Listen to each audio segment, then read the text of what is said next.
Yeah, the budget is very similar to the state of the state because the good part is it's working.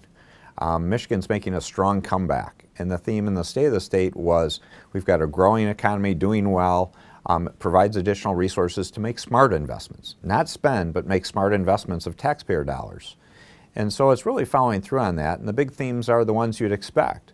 How do we invest in education the right way for the 21st century, infrastructure, and how does that lead to creating even more jobs and more opportunities for Michiganders?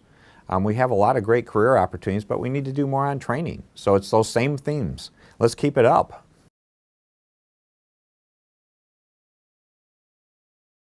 Yeah, I like that 6 for 6 ring. Let's go 7 for 7. I hope to go 8 for 8. And it's really about having a good partnership with the legislators. And I appreciate they have important work to do in terms of their review process and approving the budget. And I look forward to working with them over the next few months. But getting the budget done by June is a huge benefit. That's 3 months early. It gives much better certainty to all our educational institutions in the state. It provides a solid outcome that they can base their work on, and we all win by getting it done by June.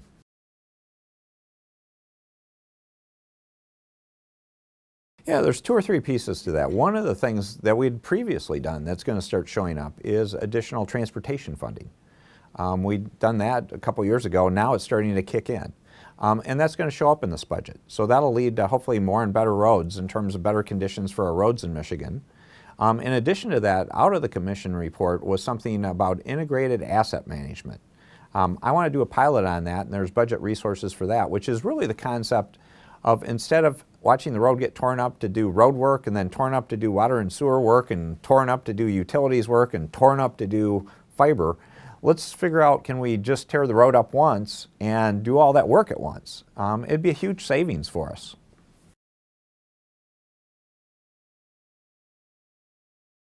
Yeah, there's some important things we're putting in this budget. Again, it's going to be a record in terms of K-12 investment, over $1.2 billion more than when I took office. But again, we want to continue to put a foundational increase in for the foundation allowance, but really help at-risk kids.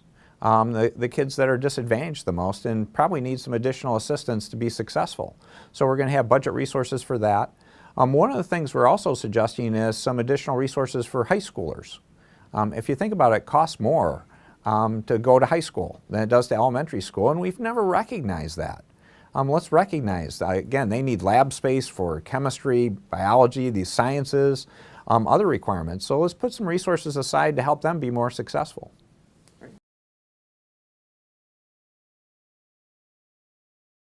Well, there's a number of things to help our communities. Everything from public safety.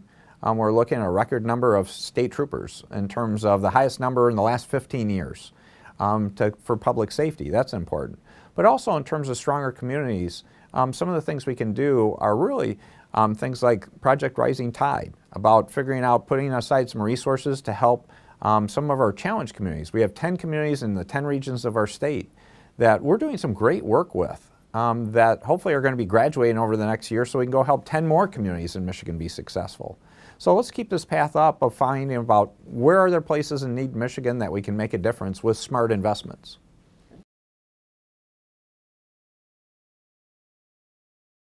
Well, there's $7 million more to help upgrade our systems. If you look at, since I became governor, we've roughly doubled the investment we've done at the state level in terms of making more robust systems, better security measures, better education, because much of this is about having people learn what are good practices for cybersecurity. And I think we're a leader of the states in this country in terms of doing that, but you can't take anything for granted. As I say, if you're going to be proactive about leveraging technology, using technology in a positive way, you have to be equally responsible about cybersecurity. And so it's important we make these investments.